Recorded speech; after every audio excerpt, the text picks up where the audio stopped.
I want to bring you to someone who was scared to be here. He tried to get out of this.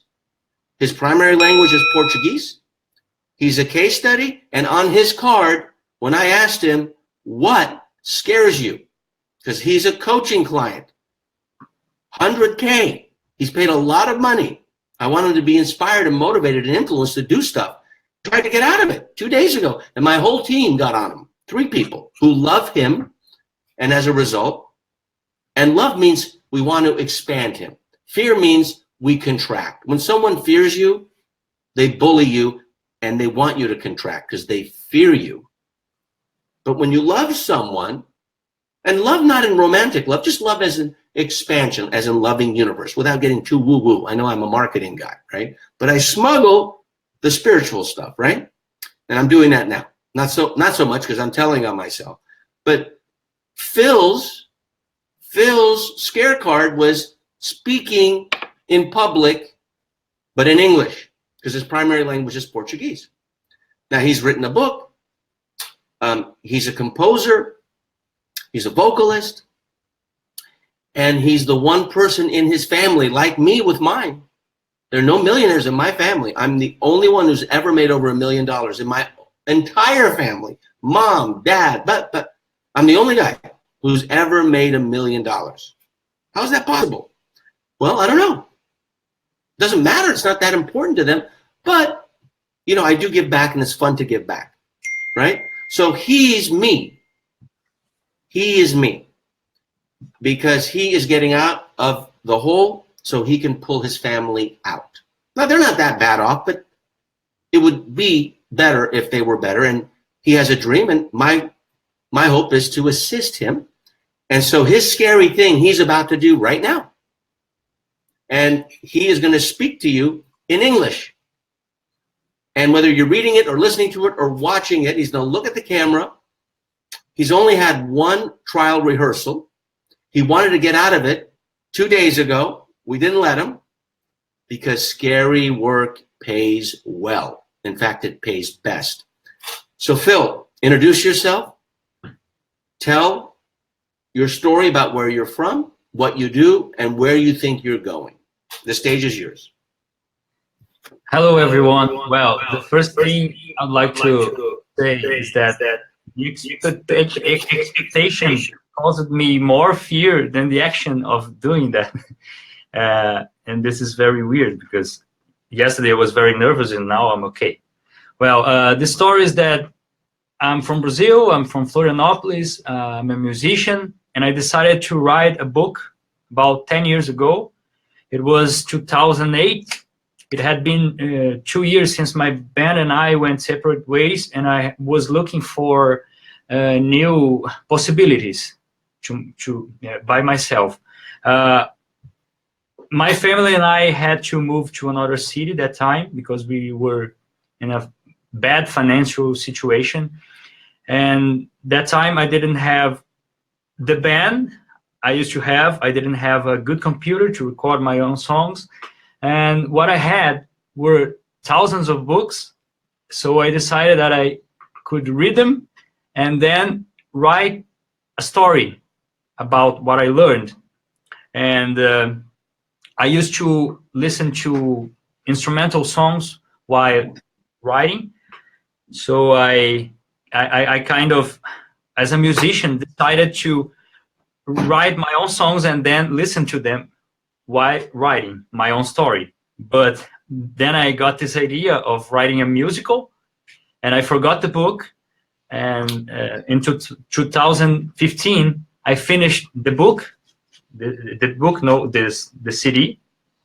And last year, my mom met Alex in São Paulo, and it was a new possibility for us to realize to write the book again, because I was already kind of I don't know, I didn't have a good chance here in Brazil, but my mom said that through Alex I could do that. So the dream kind of came back to life, and I started to write the book last year, and I finished last week, and Well, then Alex said to me, well, tell me a roadblock.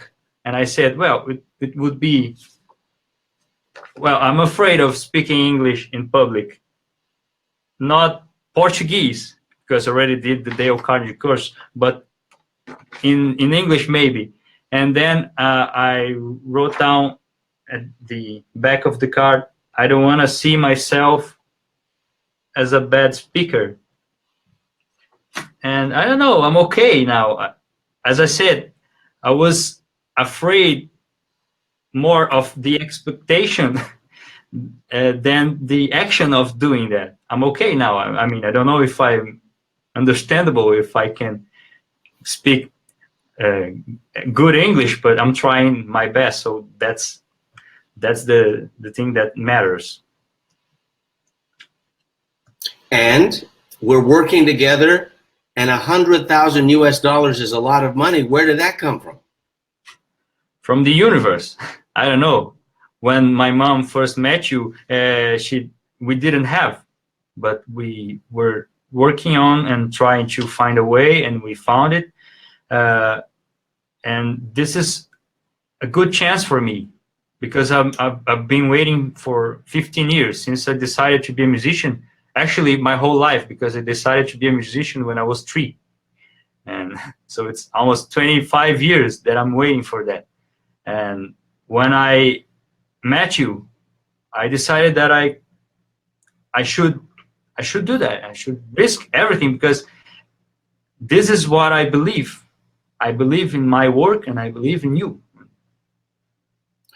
I believe in you too, and the reason I received it, because thanks to your mother, your father, your aunt, your brother, everybody, you're going to climb out of the hole, and then once you're set, you're going to put a ladder down, and they're going to climb out too and serve them. And I am not your root mentor. I'm the root, but before the root is the seed. People don't think about the seed. The seed precedes the root, right? I'm your root mentor. I'm not your seed mentor. And your seed mentor is here. If it weren't for him, there's no way you'd be here right now, because your mom would not have been at an event where she saw me. Now, you saw me and you got back to me after a year. We had 3 conversations.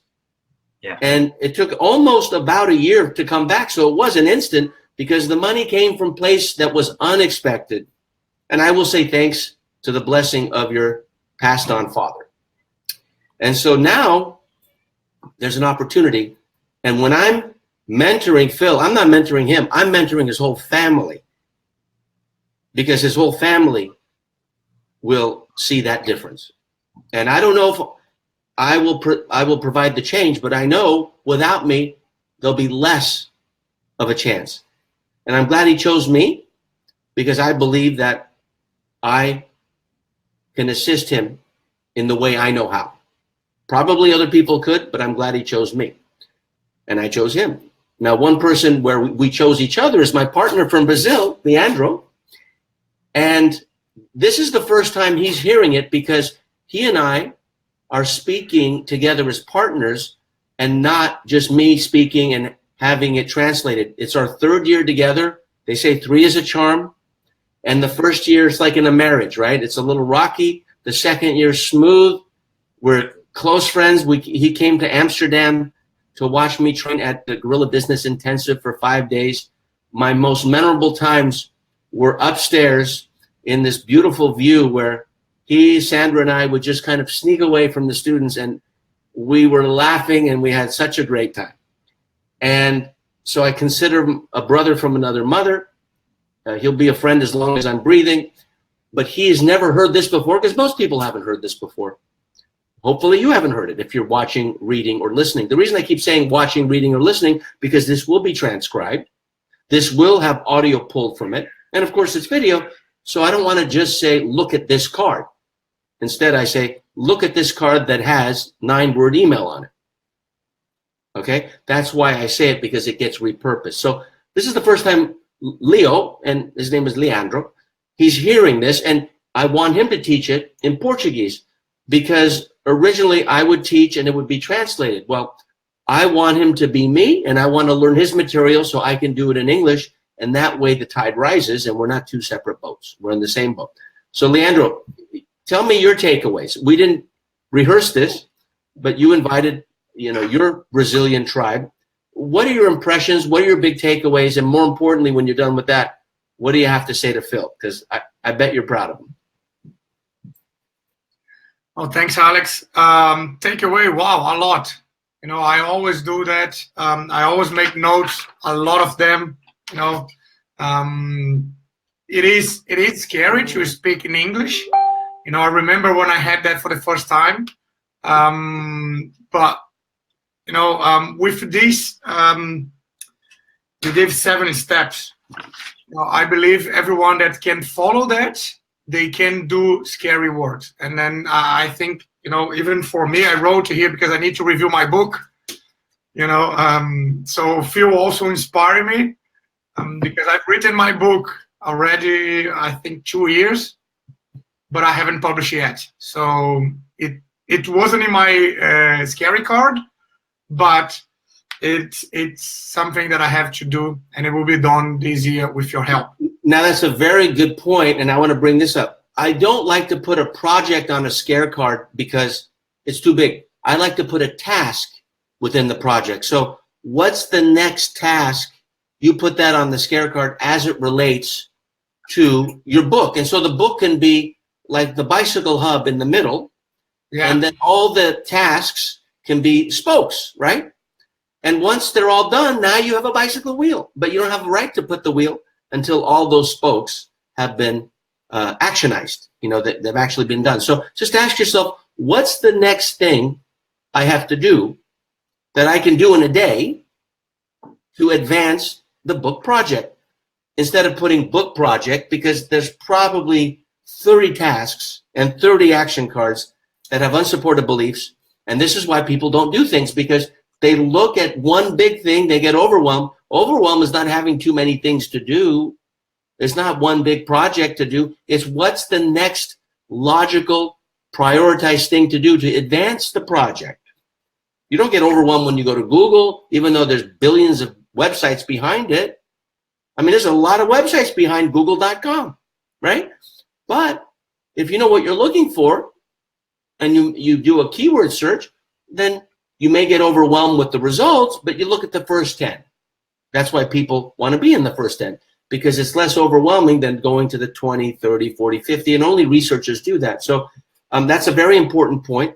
What would you say to Phil on his journey right now? Because, I think he's not taking a risk if he decides to do the scare cards properly, because it becomes a habit. What would you have to say to him? And here's what I'd like you to do. Just so English-speaking people realize what you have to do speaking your second language. I'm not going to understand it. Maybe Leo, the other Leo Fernandez, can translate, but I want you to tell Phil in Portuguese why you're proud of him. Wow, that's a good one. I thought it would be easier to speak in English this time now, but anyway. Phil, realmente, cara, é uma honra poder ver esse progresso, porque quando o Alex me falou agora há pouco que você estava com medo de falar inglês, cara, você mandou muito bem, sensacional, parabéns. Me dá orgulho de ser brasileiro e ver que, a gente tem pessoas que mesmo com medo vai lá e faz. Então, me sinto muito orgulhoso de ser brasileiro num momento como esse. Muito obrigado.